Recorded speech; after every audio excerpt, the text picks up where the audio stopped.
تعالى نتكلم مع بعض عن فضل الصلاة. هيطلع واحد يسألني ويقول لي يا عم، هي قناتك دي قناة علمية ولا تخصص؟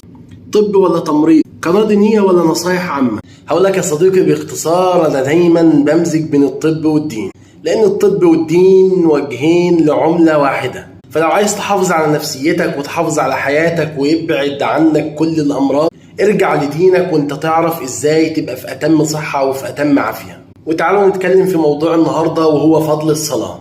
أول حاجة، الصلاة حصن لنا من المعاصي. قال الله تعالى: وأقم الصلاة إن الصلاة تنهى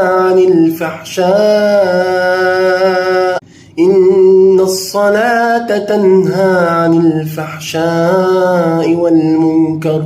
تاني حاجة، الصلاة بتغسلنا من الخطايا والذنوب. قال النبي صلى الله عليه وسلم: الصلوات والجمعة إلى الجمعة كفارة